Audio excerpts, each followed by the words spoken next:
नमस्कार मित्रों, आपका स्वागत है हिमालयन टेल्स में। यह चैनल हमारे हिमालय की अद्भुत कहानियों के साथ लोक परंपराओं और रहस्यमयी कथाओं को आप तक पहुंचाने का प्रयास है। आज हम आपके लिए प्रस्तुत कर रहे हैं एक संक्षिप्त लघु कथा जो न सिर्फ मनोरंजन करेगी बल्कि जीवन के गहरे सत्य और भावनाओं को भी उजागर करेगी। जीवन कभी कभी ऐसे रहस्यमय प्रसंग हमारे सामने रख देता है जिन्हें हम चाहकर भी पूरी तरह समझ नहीं पाते। कुछ अनुभव इतने अलौकिक होते हैं कि विज्ञान, तर्क या मनुष्य की सामान्य समझ उनके आगे मौन खड़ी हो जाती है। यह कहानी भी उसी रहस्यमय परिघटना की दास्तान है जहां एक सैनिक के जीवन में घटती अनजानी शक्तियों की उपस्थिति न केवल उसे हिला देती है बल्कि आसपास के लोगों को भी स्तब्ध कर जाती है। युद्ध, सीमाएं, छावनियां और सैनिक जीवन की कठोर परिस्थितियां यहाँ पृष्ठभूमि भर हैं, पर असल कथा उस अनजाने शक्ति पुंज की है जो बार बार उसके भीतर उतरकर उसे विचित्र किंतु विस्मयकारी रूप दे देता है। और अंततः यह प्रश्न छोड़ जाता है, वो कौन था? तो आइए आरंभ करते हैं इस कथा की यात्रा। नजीबाबाद रेलवे स्टेशन की वह उबाऊ और मच्छरों से भरी उमस भरी रात थी। सियालदह एक्सप्रेस की प्रतीक्षा में यात्री ऊँघ रहे थे। अंतिम सूचना के अनुसार रेल 3 घंटे विलंब थी। समय काटने के लिए लोग छोटे छोटे समूहों में बैठे बातें कर रहे थे। इस प्रांत से जम्मू की ओर केवल 3 तरह के ही लोग यात्रा करते हैं। पहले, जो मां वैष्णो देवी के दरबार जाने वाले यात्री होते हैं। दूसरे, जो वहां के बाशिंदे होते हैं। और तीसरे, फौजी। फौजी की पहचान उसके व्यवहार से साफ झलक जाती है।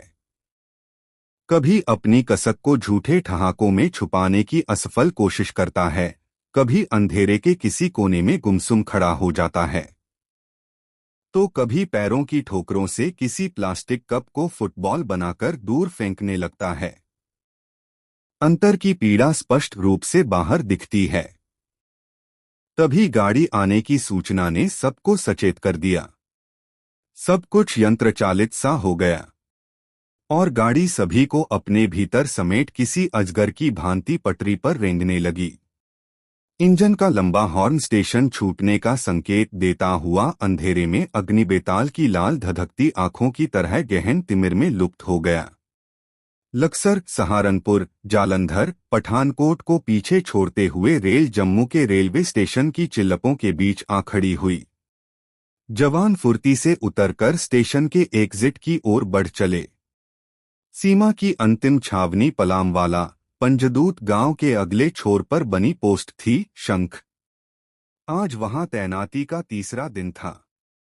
यदाकदा दोनों पक्षों से फायरिंग हो जाया करती थी। शंख से दुर्गा पोस्ट की दूरी अधिक नहीं थी, पर बीच में सरकंडों के झुंड रास्ते को सीधी दृष्टि से उझल कर देते थे। उमस भरे दिन को मनोहर तवी का गर्म जल और तप्त बना देता। रात्रि का मध्यम पहर रहा होगा।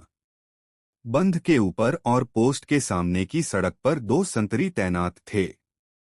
एक बंध के ऊपर से शत्रु पोस्ट की निगरानी करता, दूसरा सड़क पर चहलकदमी में लगा रहता। पोस्ट के अंदर अन्य पहरे और तैयारी यथावत थीं। ड्यूटी पर उठते ही उस रात एक अनजाना, अनमना सा भाव अंतर में समा गया। पहली अनुभूति।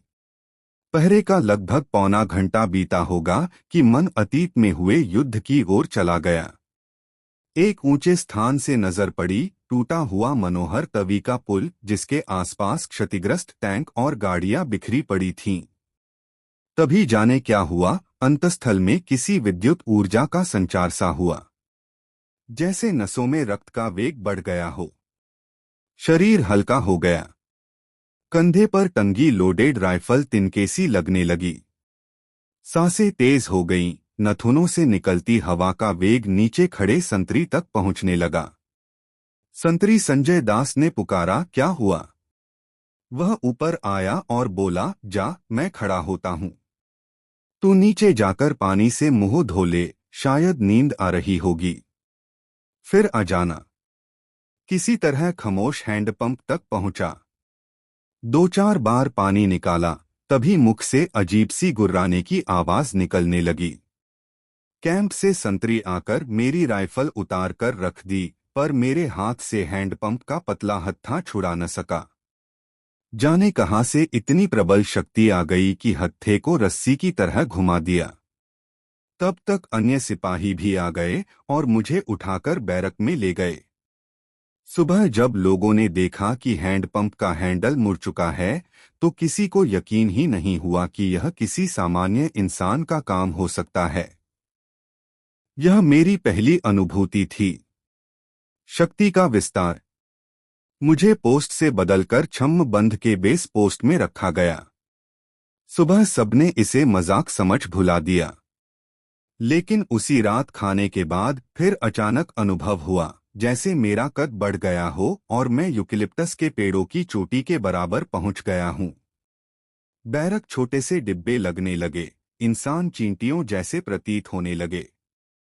अचानक मैंने खाने की थाली फेंकी और मेरे पैर सरकंडों की ओर दौड़ चले। गति इतनी थी कि अच्छे धावक भी पकड़ न पाए। कैंप में अफरा-तफरी मच गई। 10 जवानों ने मिलकर बड़ी मशक्कत के बाद मुझे काबू किया।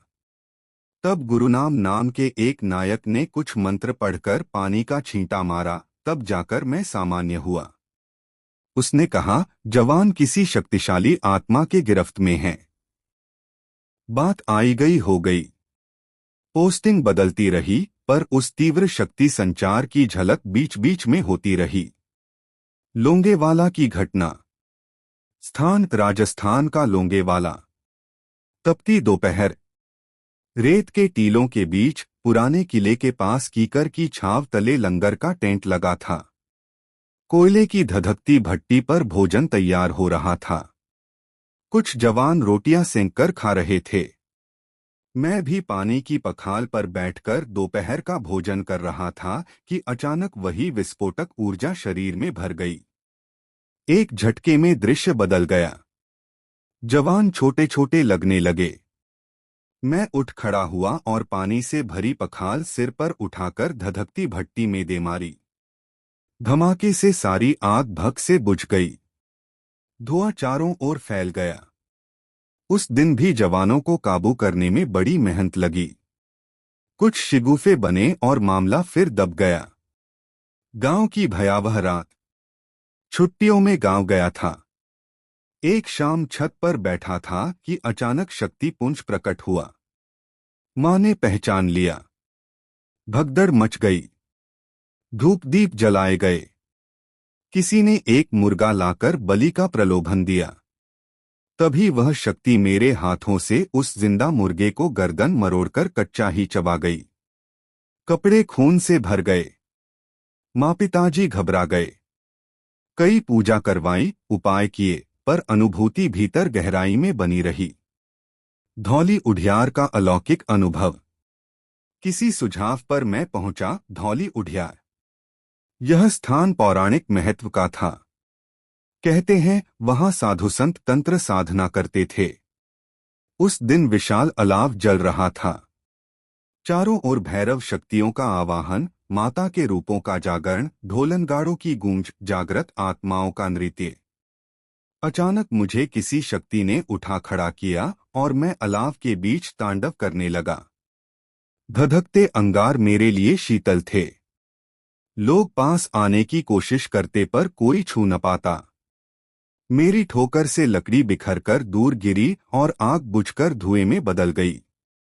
साधिका जगरिया पास आकर बोली, यदि यह स्थान तुम्हें भा रहा है तो मैं इसे तुम्हें समर्पित करती हूँ। यहाँ 64 भैरव कैलाश से प्रकट होते हैं। कुछ देर बाद मेरा रौद्र रूप शांत हुआ और मैं एक संत जैसा हो गया। फिर बलि के लिए एक बकरा लाया गया। वह मान नहीं रहा था। जगरिया ने कहा, तुम मनाओ। मेरे हाथ में जौ के दाने दिए गए।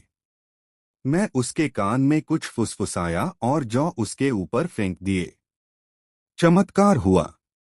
बकरा झरझराया और सिर हिलाकर मान गया। पर मेरे अंतर में तूफान था। बलि उचित नहीं लगी। मैं वहीं से निकल पड़ा। आते समय जैसे मन का सारा बोझ उतर गया। उस दिन के बाद फिर कभी वह शक्ति प्रकट नहीं हुई। मेरे भीतर संत का हृदय जाग उठा। मेरा हर कर्म धर्म की ओर मुड़ गया। रहस्य अनसुलझा। आज भी कभी कभी वही प्रश्न उठता है, वह शक्ति कौन थी? वह बल, स्फूर्ति और उत्साह का वह पुंज किस रूप में मेरे अंतर में उतरा था? आज तक यह अबूझ पहेली मेरे मन में गूंजती रहती है। वो कौन था? निष्कर्ष, मनुष्य केवल शरीर और सांसों का ही नहीं, बल्कि एक अदृश्य शक्ति का भी पात्र है। यह शक्ति कभी असाधारण बल बनकर तो कभी संतत्व बनकर प्रकट होती है। असली प्रश्न यही है, वो कौन था?